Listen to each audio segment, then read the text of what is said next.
Sibura umagwat na kasama si Ermita Erickson at meron tayong isang Koreano na papalaban siya dito sa mga Pinoy na si Jongwon-oh. Napakalakas number 47 pero nagkalasa na sila dito sa kanilang breakaway sa ahon. Sumasabog na sila tatlo at si Dave dumikit dito at naiwanan si Bong. Umangat si Harder dito, si Bura humabol siya rin kagad sa likuran din. Itong si Ermita, panay-panay rin dito yung tatlo para umagwat na si Dave. Humahabol rin dito at nagpahinga dahil dumikit si Steve. Inangatan rito ni Harder, si Bura, makakadikit mo kaya siya dito sa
Papaitan, tumatakbo. What's up mga Surf4 G's Video Stage 2 Tour of Matabungka 2024. Magandang laban na makikita natin rito dahil sa 90 kilometers, dalawang ikot to sila.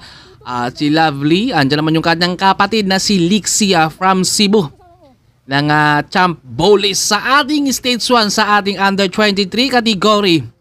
Naghari si Joseph Bora, followed by Lance, napa-English si White Mix dito at pangatlo si Pacquiao. Kasama naman natin dito sila Sir Alex Bilan at shoutout din kay Andrew. At maraming salamat din kay Sir Alex Bilan ng Time Excellent Noodles, Romani si Reyes, lahat ng buong Time Excellent Noodles. Thank you sa lahat ng mga followers natin, subscribers, sa mga hindi pa po nakapollow dyan, please follow me, White Mix Moto Vlog. At makulimlim yung ating panahon kaya mag-i-enjoy din sila kapag bumagsak yung ating ulan at mapapalaban dito si Romeo Camingao sa mga team Opos dahil medyo marami-rami ang kanyang mga binabantayan dyan sa kanyang mga kategory. At ito naman yung mga Open, Elite or Under 23 category, mga team Derina, si Erickson, isang dating mountain biker. At ito nasa harapan natin, mga Koreano yan. Sila Jerry Aquino, gusto niyang banatan pagbitaw. Si Dre, kasabay ng pagbagsak ng ating ulan. Eto na sila, talagang inabutan tayo ng ulan pero tuloy pa rin ang laban, mag-i-enjoy kaya sila. At si Steve Hora, kasama rito si Marshall Dario. Magandang abangan natin rito pero meron ng isang nakatakas dahil pagbitaw, dinahandahan ni Dre at si Juban rin dito. Habol naman kaagad siya rito at dahan-dahan muna si Dre dito para mapuwersa. Pero hindi ito itutuloy ni Dre dahil syempre para mapuwersa lang yung peloton, 35 to 36 kph, kumaga hindi niya minamadala dito. Alam niya na yung peloton rito ay maghahabol sa kanya. Dahil Koreano ang mga nakabungad kanin. Ang lalakas yan, I think parang lumaro din yan sila last year. Yun nga lang medyo naiwan sila pagbitaw ng ITT nila. At si ito, peloton rito, malakas yung number 47. Dahil lumalaban sila, apat sila dito mga Koreano Andito rin ang mga team Francia kaya abangan natin rito. Yun nga lang, bumagsak na talaga yung ating ulan. Right, zip sa ating lahat rin 1 minute na yung lawang ni Dre at nagpahinga yung harapan ng peloton. Siyempre kontrolado muna yan dahil si Joseph Bura siya yung binabantayan rito dahil nakalamang na siya at Standard de Reyna. Habol sila dito dahil 1 minute na yung lamang dito ni Dre. Tuloy-tuloy dito yung breakaway dito ni Dre pero hindi niya pinipirsa yung kanyang sarili dito dahil alam niya na maghahabol ang grupo at si Rios Boot yung dito ng Team Calaca Cycling. Dumadapa na dito, matinding dapaan talaga dahil wala kang kapalitan dyan. Salo mo lahat ang hangin. Ito yung peloton natin, tanaw lang yung dalawang breakaway. Aabutan to sila sa ahon rito at tinitiis rin dito ni Rios na hindi siya madidikit ng ating peloton at para makadikit na muna siya doon kay Dre. Grabe talagang hangin talaga ang nagpapabigat dahil open na open pero tinitiis niya rito. Nasa likod na ni Dre itong si Rios ng Team Calaca Cycling. Ito kakampi ito ni Remark. Dalawa na sila dito. Dinadala dito ni Dre. Tutok na muna siya dito. Nagpapa-recover. Pero yung ating peloton nasa likuran na. Tuloy-tuloy na yung dalawa dito. Hindi nagmamadali si Dre sa kanyang breakaway at hinawakan sa mga Team de Reyna ang harapan ng peloton. Andito si Erickson, Julius Tudtod. Yan yung mga malakas din sa ahunan na Joseph Bora, Azor. Marami pa sila dito sa likuran. Andiyan naman si Albi ng Team Com. Kaya abangan natin yung ahon nila dito mamaya at ito na sila Angel at si Tantoy sa kanilang kategory. Sila yung dalawang breakaway dito at dinadala dito ni Angel. Napakalakas itong si Angel panay-panay yung kanyang ginagawa at tuloy-tuloy naman yung ating peloton rito at inabot sila Dre at saka si Rios dito ng Team Calaca Cycling. Dahil sa ahon, doon sila inabutan dahil bumanat ang harapan para dumikit. Ito, bumabanat na naman. Si Azor nandyan sa harapan. Habol kagad ang peloton rito. Lumabas dito si Azor at medyo hindi nakabungad sa stage 1 si Azor. Kumakan lumamang yung kanyang mga kakampi. Si Pacquiao, ito malakas sa ITT sana si Azor. Pero naiwan, hindi natin alam. Baka nagre-reserve dito sa ating road race natin at panibagong breakaway. Archie Cardana, Adrian Fari at si Iko. Nakatakas yung tatlo pero parang aatras si Iko rito. Medyo nabunsol dito. At ito Jongwon ulang Koreano at tumuloy. Si Adrian Fari umatras naman yung kakampi niya na si Archie. Dahil papadikit yung grupo aantayin. Nagkakatinginan, bumuka yung harapan. Adrian Fari nasa harapan nag-aantay naman yung mga sasalikuran kung babanat. Erickson bumanat sa ahon. Climber to si Erickson, mapa MTB, mapa RB yan. Nakatakas na si Erickson sa ahon pero yung kanyang ito yung dating kakampi niya Joseph Bora ng Team Excellent Odors, hinatak niya rito dahil siya yung nasa GC ngayon. Kailangan magdidipinsa lang dyan si Joseph Bora pero lumabas naman itong si Steve Bora rin. At ito nag-angatan na yung iba rito dahil nakakontrol na muna. Kung baka dinadala muna dito ni Joseph Bora yung harapan yung peloton. Joseph Bora umaangat siya rito dahil umaagwat na yung mga nasa harapan. Kailangan niyang dumikit at syempre hindi siya magpapabaya rito sa kanyang top overall dito. At dito lang yung harapan natin. Sinubukan dito ni Dave na agwatan sana pero dumikit itong si Joseph Bora at aggressive dito si Dave na makawala dito. Pero syempre Joseph Bora ang habol dyan. Kung baga depensa lang talaga rito Joseph Bora para dito sa kanyang overall GC. At ito yung grupo nila. Pag dito naman sa ulan na bumagsak rito si Jongwon nakawala na naman at Erickson, si Matt.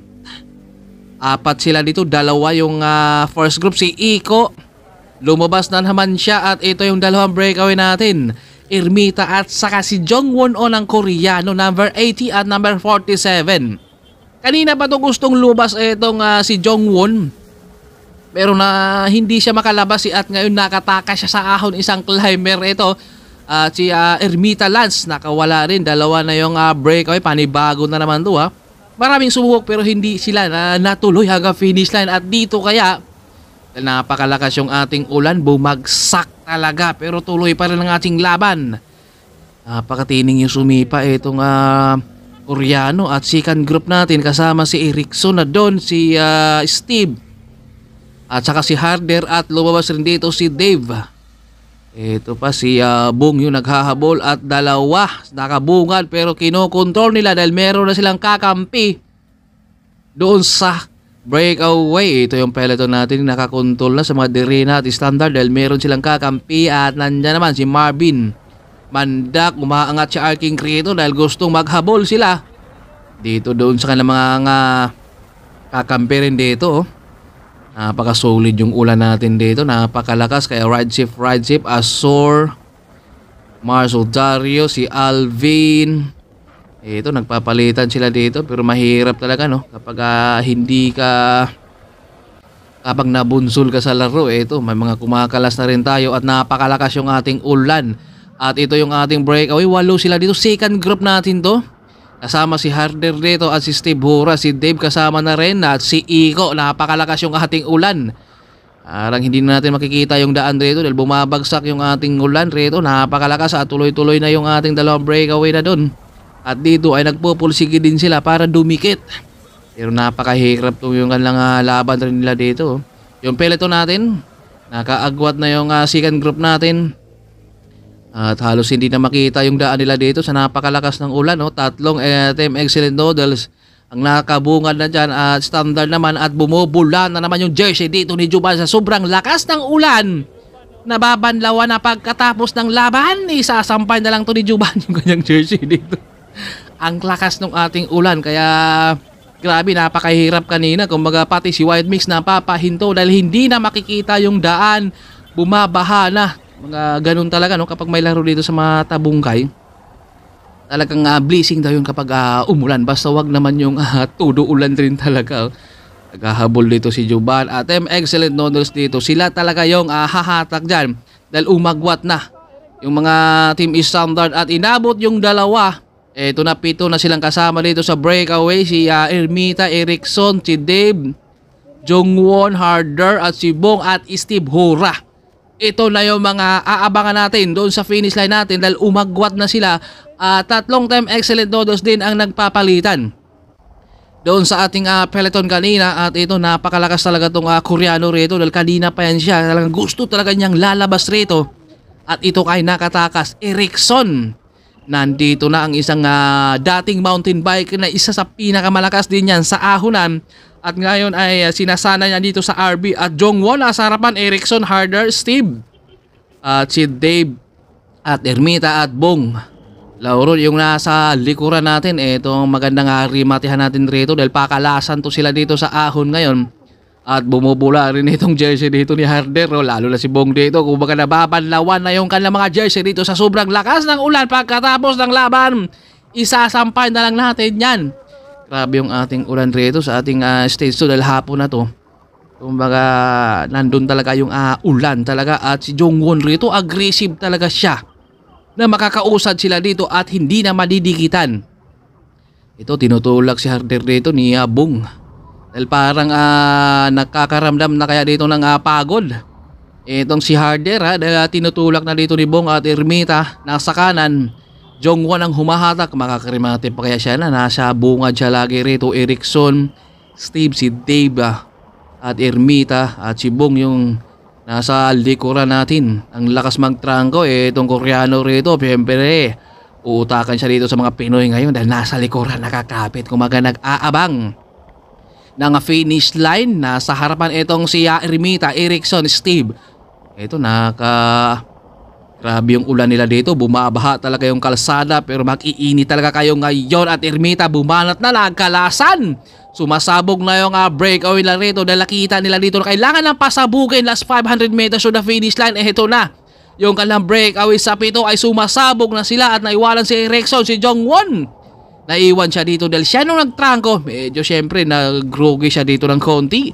Erickson dito kayang humabol yan dahil isang climber pinapalay-palay ni Erickson. Umagwat yung ating tatlo dahil sumabog yung kanilang breakaway rito. Nasa harapan si Steve at Ermita, Harder. Nakadikit rito. Nasa harapan itong si Ermita. Dinikita ni Steve. Harder ang nasa likuran. Grabe ang lakas ng ating ulan. Mag-iinit talaga yung kanilang rimatihan rito tayo rin sa tatlo kapag hindi sa limikitan at dumikit itong si Bong. Nagkalasan sila doon sa ahon dahil binanatan ni Ermita kanina at ito mayuntikan pa silang magkakasimplilangan rito nga dumikit itong si Dave Sibong na iwanan. Harder umangat siya dito, Steve habol siya kagad rito dahil umagwat na. Itong si Harder habol naman itong si Ermita sa likuran, nagpahinga, si Dave naghahabol siya rito. Nagpahinga itong si Harder, umangat muli siya dito, Steve nasa likuran, napakatuloy na yung angat dito ni Harder dito at Steve nasa likuran at hindi na siya umabol. Lapoy na sa ating stage, so ay si Harder from Iloilo naman team. Iloilo ang lakas, hindi na dumikit si Steve, binanata ng 2 beses si Steve rito nakalamang siya sa pro at ito ay inangatan ni Harder dito. Nakita niya yung finish line. Dumikit si Steve, habol naman kagad. Etong si Ermita sa likuran. Nagpahinga at panay-panay ang habol rito ni Dave sa likuran. Nagpahinga muna ito si Harder dahil lumikit sa kanya yung pro at bigla na naman niyang inangatan rito. Kaya hindi natuloy yung pwersa. Dito na Steve, talang tuloy-tuloy na yung kanyang pag-angat at tiniis niya rito na hindi na makakabit at si Steve dito napang-dapa pa sana pero hindi na siya nakakabit pa dito kay Harder ng 1 team Iloilo. Umagwad na dito si Harder. Grabe ang lakas. Pangalawa natin dyan si Steve at saka si Ermita pangatlo. Ang ganda nung ating laban sa ating stage 2. Napakalakas yung ating ulan pero nag-iinit din sila sa ulan.